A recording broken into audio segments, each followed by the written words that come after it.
शुभागमन हुआ गुरु का शुभागमन। सुस्वागतम सुस्वागतम भक्त कहे गुरु सुस्वागतम।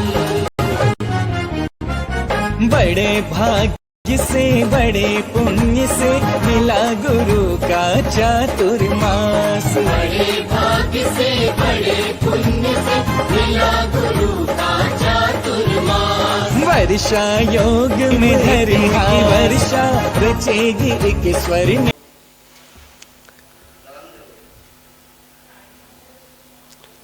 एवं जिनम नत्वा भवोद्भव विनाशनम भक्षेहम देशनाम कांचन मतिहीनोऽपि भक्ता। णमो वरिहन्ताणम णमो सिद्धाणम णमो आयर्याणम णमो वज्रायाणम णमो लोहि सविसाहुणम।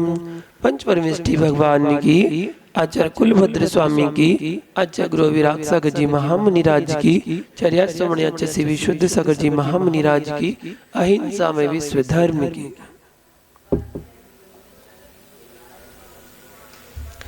महानुभाव, जैसा कि सार समुच्चय ग्रंथ की अपनी वाचना चल रही है, उसी क्रम में आज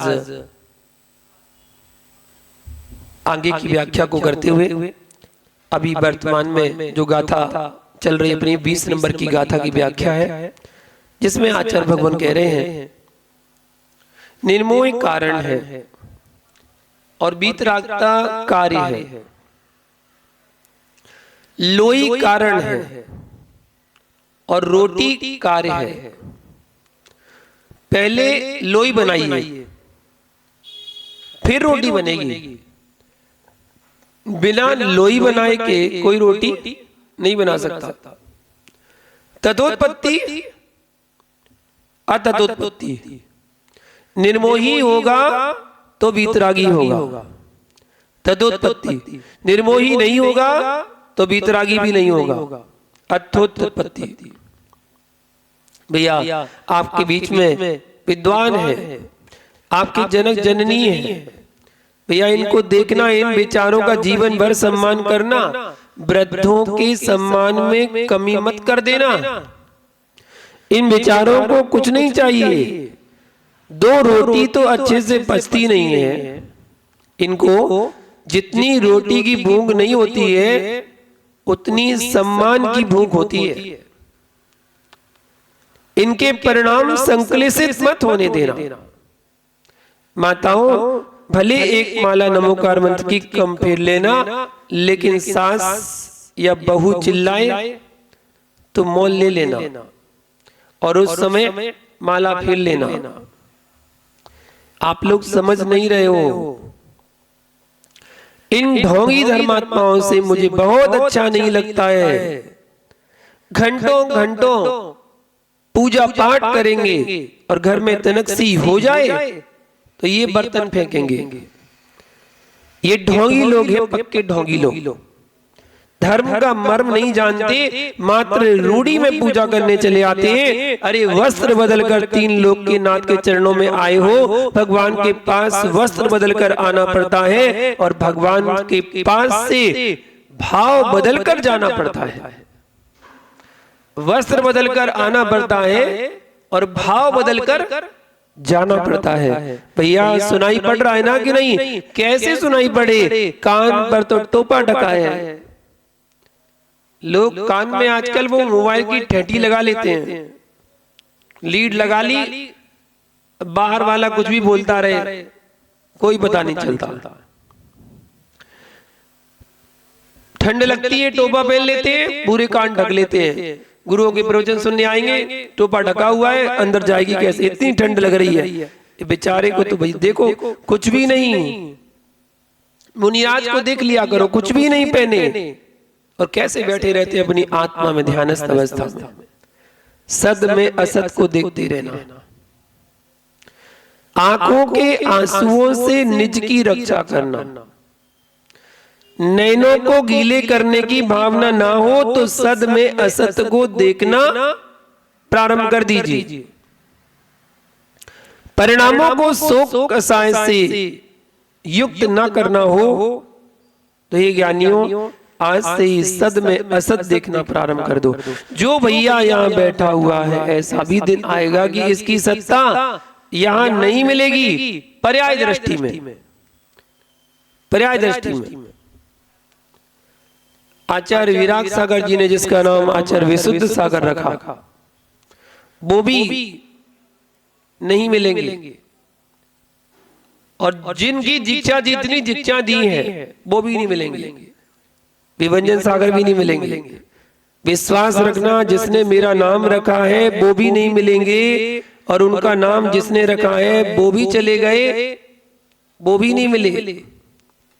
भक्ति की भाषा में सत्य को खो देना ये अच्छी बात नहीं है। भक्ति भीतर का विषय है और सत्य भी भीतर का ही विषय है। भैया समझ में आ रहा है? आज दर्पण जरूर देख लेना, जितने यहाँ बैठे सभी देख लेना, मात्र मुनिगण ना देखें। सुनो सुनो, एक दिन गुरु ने कहा नट का खेल मत देखना। किसका खेल? नट का खेल मत देखना। वहां एक नटनी नृत्य कर रही थी, तो वहां रुक गए, वहां पर रुक गए। तभी वहां से गुरु निकल पड़े और बोले, बेटा ये क्या कर रहे हो? तो बोले, स्वामी आपने ये कहा था कि नट का खेल नहीं देखना। आपने ये कब कहा था कि नटनी का नृत्य नहीं देखना? हम तो नटनी का देख रहे हैं। ऐसे भोले शिष्य थे कब? आदिनाथ स्वामी के समय।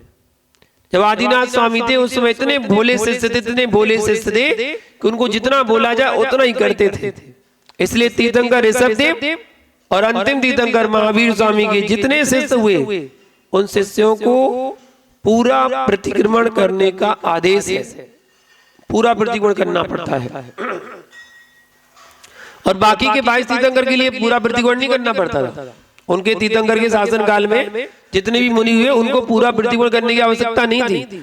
वहां इतना था कि जो आपसे गलती हुई है बस उसका प्रायश्चित ले लीजिए, इतना चलेगा, वो प्रतिक्रमण हो गया।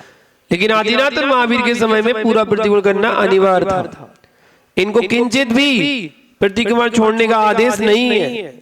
महावीर के शिष्य वक्र परिणामी थे, आदिनाथ के शिष्य भोले भंडारी बिल्कुल बोले थे, और महावीर के शिष्य वक्र परिणामी और आदिनाथ के शिष्य अत्यंत भद्र परिणामी। भद्रता में, सीधेपन में और वक्रता में निर्दोष संयम का पालन नहीं होता।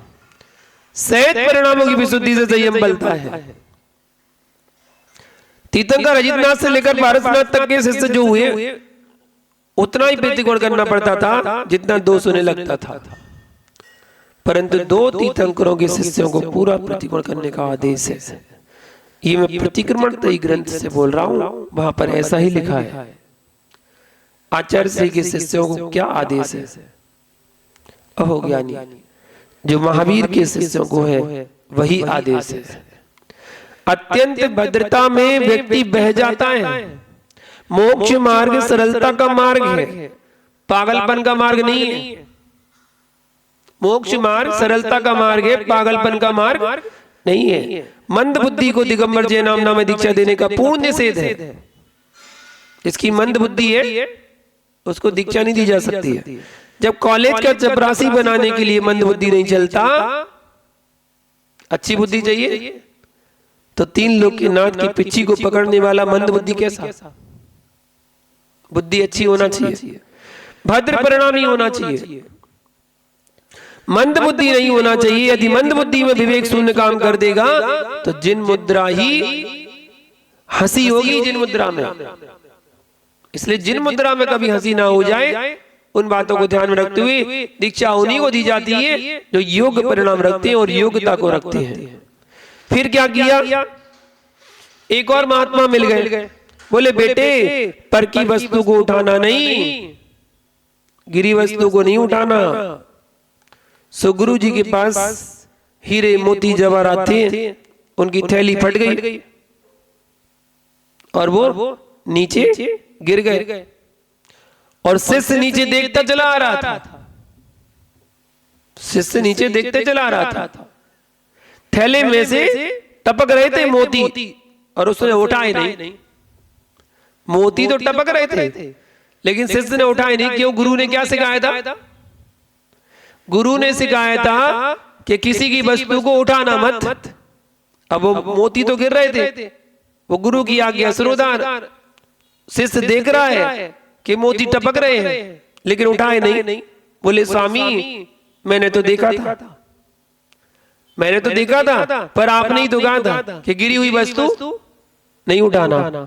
अरे भैया सुन, अपनी तो उठा लिया कर, पर की मत उठाना। ठीक स्वामी, ऐसा ही करूंगा। अब इतना बोल दिया तो उसने इतना सीख लिया कि अपनी उठा लिया कर, दूसरे की मत उठाया कर। ऐसा ही करूंगा उसने कहा। आगे विहार किया गुरुदेव ने, घोड़े पर बैठकर चल दिए। महात्मा जी घोड़े पर बैठकर चल दिए। दिगंबर मुनि नहीं थे, अन्य साधु।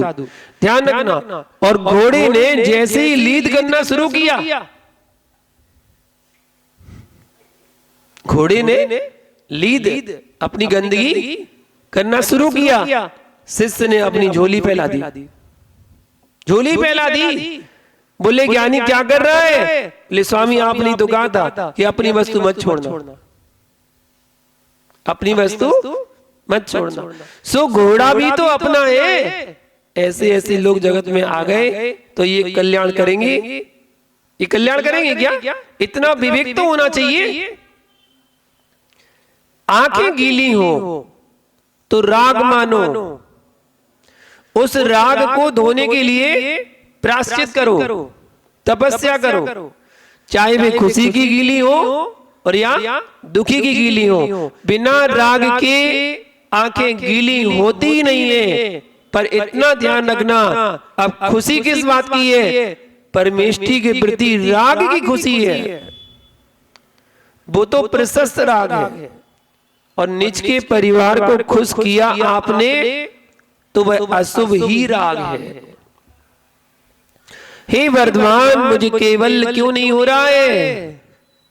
गौतम स्वामी ने पूछा महावीर से, हे वर्धमान मुझे केवल क्यों नहीं हो रहा है? तो महावीर कहते हैं, हे गौतम तुम्हें अभी महावीर में राग है, और जब तक महावीर के राग में रहेगा तब तक तुम्हें केवल होने वाला नहीं है। जब महावीर के राग ने गौतम को केवली नहीं होने दिया तो भैया रागियों का राग तुम्हें भगवान कैसे बनने देगा? इसलिए राग से हटकर उस वैराग रूपी संपत्ति को प्राप्त करना है। अपने अंदर से राग हटाओ। हम जिसके लिए राग करते हैं क्या वो हमारा साथ देगा? आचार्य भगवान कहते हैं मोह का महात्म्य देखो जरा। 21वीं नंबर गाथा में कहते हैं, अहो मोह से महात्म्य विद्वांसो ये पी मानवा, मोहयन्ते ते भी संसारे कामर्थ रति तत्परा। बड़े खेत की बात है। मोह का महात्म्य देखो कि जिसमें ज्ञानी पुरुष भी काम और धनेषणा में लीन होकर सांसारिक पदार्थों में मोहित हो जाते हैं। ज्ञानी व्यक्ति भी जिसको ज्ञान है, जिसको ज्ञान, ऐसा ज्ञानी व्यक्ति भी, ज्ञानी पुरुष भी मोह के कारण धन की ऐषणा में और विषय वासना में पड़कर सांसारिक पदार्थों में मोहित हो जाता है। आचार्य प्रवर कुलभद्र स्वामी सार समुच्चय ग्रंथ में अंतस्थ के तत्वों में अवगाहन करते हुए आत्मोत्थान की उस परम पावन शैली का उपदेश दे रहे हैं और कहते हैं वो ज्ञानी जिस क्षण नदी के पूर्व में बड़े बड़े हाथी बह गए, जिस सागर की धारा में गज जैसे महान जीव बह गए, उस नदी के वेग में इन श्रावकों और मूषकों का सुरक्षित रह पाना कहां तक संभव है? सोचो, जिस बाण में हाथी बह गए उसमें मनुष्य तो चूहे कहां बचने वाले? बड़े दुख की बात है। अभी कुछ दिनों से बहुत ही प्रकृति का विकराल रूप पंजाब में देखने को मिला, और पंजाब में ऐसी बारिश हुई, ऐसी बारिश, धुआंधार बारिश जिसको कहते हैं, बाढ़ आना, नदी का पानी उफान मारना, सभी पुल टूट जाना, गाड़ियों की गाड़ी बह गई, लोगों के पूरे घर के घर ध्वंस हो गए, सब कुछ बर्बाद हो गया। इतना पानी वहां पर फैल रहा है, त्राही त्राही मची हुई है। गरीब किसानों के पूरे खेत डूब चुके हैं, कुछ भी उनके पास खाने के भी लाले पड़े हुए, खाने को भी नहीं मिल रहा है। इतना भयंकर प्रकोप वहां पर हुआ है। और जो वहां की नदियां थी, उनको नदियों का पानी जो था, उसमें किसानों के जो जानवर थे वो सारे जानवर बहकर पाकिस्तान पहुंच गए। ऐसी खबर आई, सुनने में आई, 3000 भैंस बहकर पाकिस्तान पहुंच गई हैं। इतना विकराल रूप, उस प्रकृति का रूप वहां पर देखने को मिला। प्रकृति अपना प्रकोप क्यों दिखाती है? जब आप प्रकृति के साथ छेड़खानी करते हैं तभी ऐसा प्रकोप होता है, लेकिन करता कोई है और भरता सब लोग मिलकर है। वहां पर बड़ी दुखद घटना है जो आज वर्तमान में वहां के श्रावक किस प्रकार उसका सामना कर रहे हैं, सोचनीय विषय है। ऐसे समय में पूरे भारत को एक होकर उनकी मदद करना चाहिए। जो असहाय हो गए हैं, बेघर हो गए हैं, उनकी मदद जरूर करना चाहिए, जिससे वो पुनः अपना घर बसाकर कहीं ना कहीं अपना रहने का ठिकाना बना सके। तो महानुभाव, ये मोह बड़ा खतरनाक है। मोह की बाण बहुत तीव्र है। बड़े बड़े धुरंधर जीव नहीं संभल पाए, अपने आप को नहीं संभाल पाए। विद्वान लोग भी मोह के बस हुए और कामादिक भाव को प्राप्त हुए। विद्वान लोग भी अपने आप को नहीं संभाल पाए। जो मस्तिष्क का ज्ञान है वो भिन्न है, स्वानुभूति का जो ज्ञान है वह भिन्न है। विद्वांसो मानवा, विद्वान मानव भी मोह को प्राप्त हुए हैं। अहो मोह से महात्म, अहो मोह का महात्म ते भी संसारे काम अर्थ, वे भी संसार में काम व अर्थ की रति में तत्पर हो गए। मस्तिष्क का बोध, अनुभूति का बोध, अन्यथा वेद पांडित्य शास्त्र पांडित्य मन्यथा, अन्यथा परमम तत्वम लोकाक्लिश्यन्ति चान्यथा। परमात्मा प्रकाश ग्रंथ में कहा है कि वेदों का पांडित्य भिन्न है, शास्त्रों का पांडित्य भिन्न है और आत्मा का पांडित्य भिन्न है। ज्ञानियों, आत्मा का पांडित्य, शास्त्रों का पांडित्य और वेद पुराणों का पांडित्य, इनमें विवेक लगाने की आवश्यकता है। विवेक से तात्पर्य भेद। जो ज्ञान तर्क भूत मात्र चल रहा है, जो ज्ञान श्रुत भूत मात्र चल रहा है, जो ज्ञान वाचस्पति भूत मात्र हो रहा है, वह जो द्रव्य श्रुत बन रहा है, वह प्रज्ञा को प्रशस्त तो कर रहा है पर अनुभूति की ओर नहीं जा रहा है। राग द्वेष मोह अद्वेषाय भाव को न्यून नहीं कर रहा है। यश प्रदान कराएगा, आपको ख्याति प्रदान कराएगा, जन सामान में विद्वान कहलाएगा, लेकिन स्वयं में विद्वान नहीं बन पाएगा। स्वयं में जो विद्वान बनता है उसकी धारा जो है पुष्प की बौनी के समान है। क्या? पुष्प में जो बौनी है ना, नीचे लगी रहती पत्तियां ऊपर होती हैं, जो नीचे का हिस्सा उसको बौंडी कहते हैं। उस बौंडी के अंदर घनत्व है, जितनी गंध है वो बौंडी के अंदर है। बौंडी के अंदर घनत्वभूत जो सुगंध है, वही सुगंध पुष्प के विकसित होने पर चारों ओर प्रभावमान हो जाती है और तो और गलियों को भी महका देती है। प्रासादों को, नगरों को महकाने की क्षमता है उस एक बौंडी में। भैया, जो जीव अपने ज्ञान को पुष्प की बौनी के समान घनत्व स्वरूप में संग्रहित किए हैं, वही ज्ञान जब चारित्र भूत परिणत होकर के केवल को धारण करता है तो सारे ब्रह्मांड में उसकी सुगंध को फैला देता है। त्रैलोक में वह ज्ञान प्रवाहमान होता है।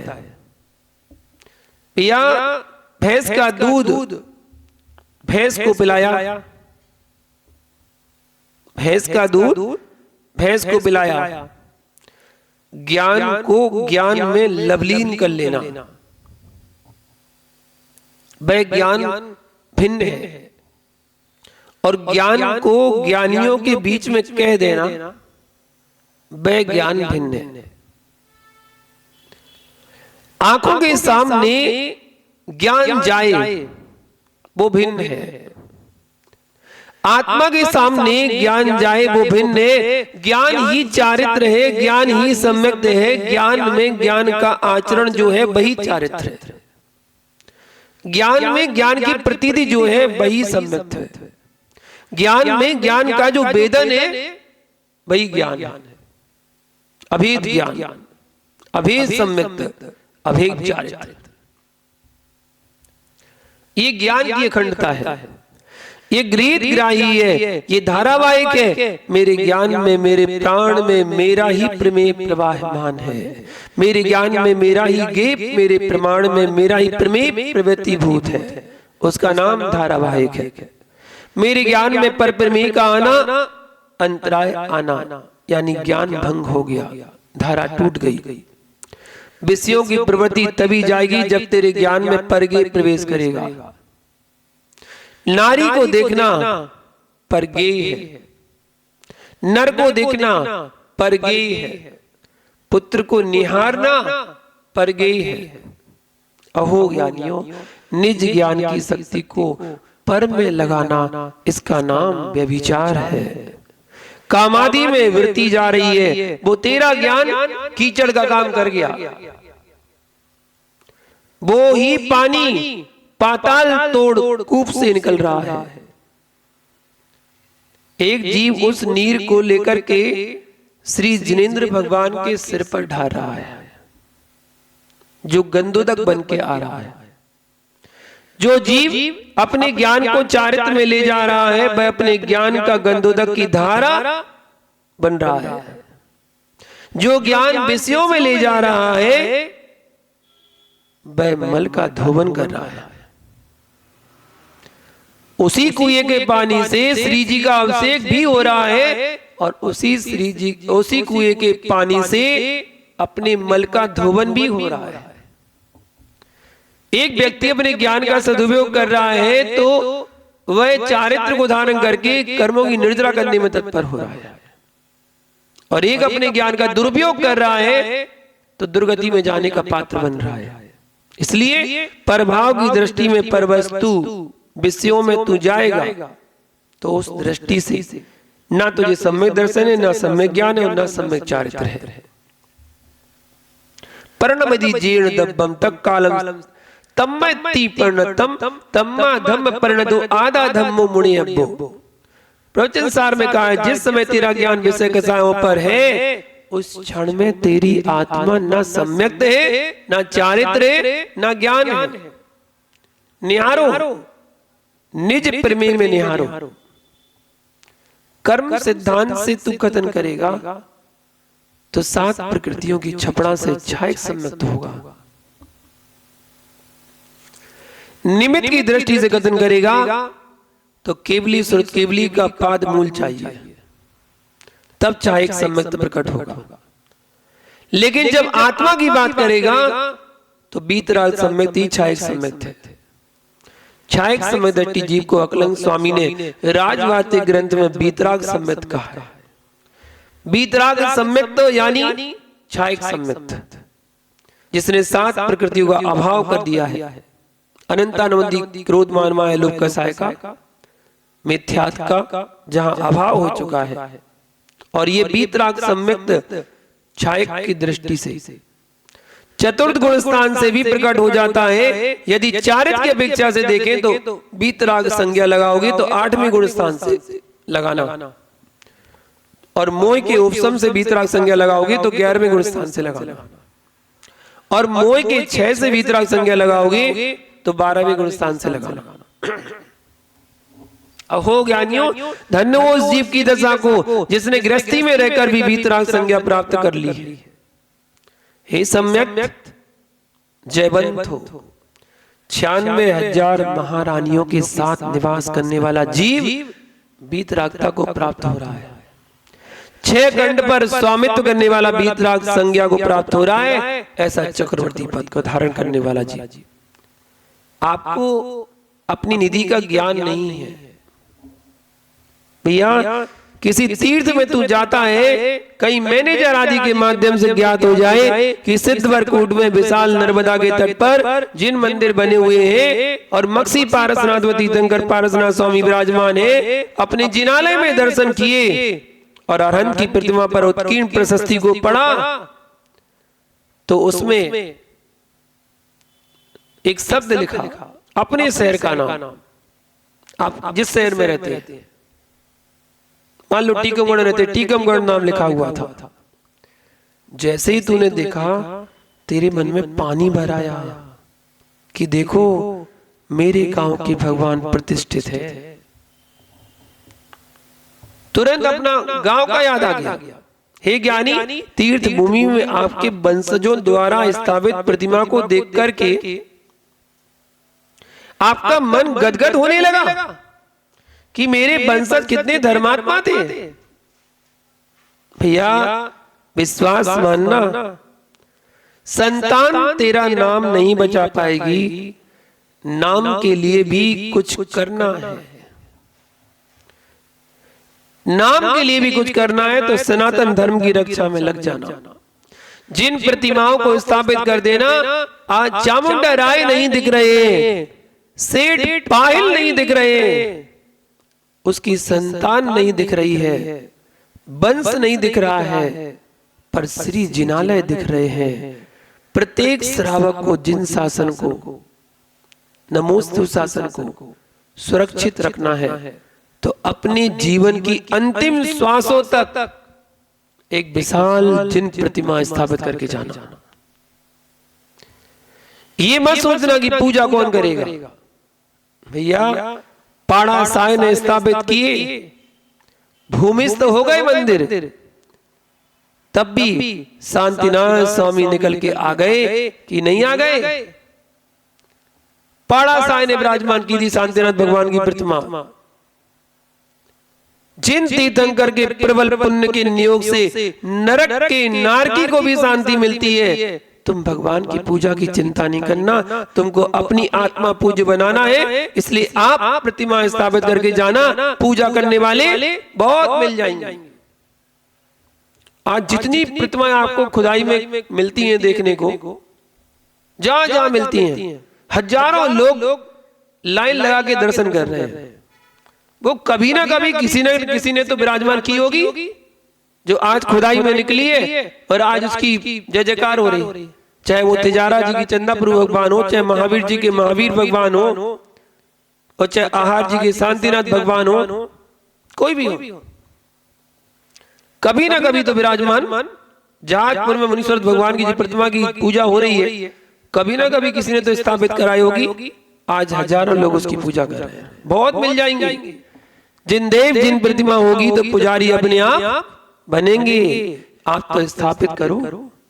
और कोई यूं कहे कि मुनिराज प्रतिमा की बात करते हैं, अन्य सामाजिक कार्यों की बात क्यों नहीं करते हैं? भैया आपको ये मालूम नहीं है, जिस दिन रहस्य मालूम चल जाएगा तो आप ऐसा भी कहोगे, आप भी कहोगे कि हाँ प्रतिमा विराजमान करना चाहिए। भैया यदि बेटे के शरीर में कोई रोग हो जाए और यहाँ उपचार नहीं होता है तो दौड़कर दूसरे शहर में भागते हैं, तुरंत जाएगा। अगर धार में कोई बीमार हो गया तो तुरंत इंदौर भागेंगे, और वहां भी उपचार ना हुआ, उन्होंने कहा मुंबई ले जाओ, तो मुंबई भी जाएगा। और मुंबई में ना हुआ तो उसने कहा विदेश में ले जाओ, तो विदेश में भी जाने को तैयार हो जाएगा।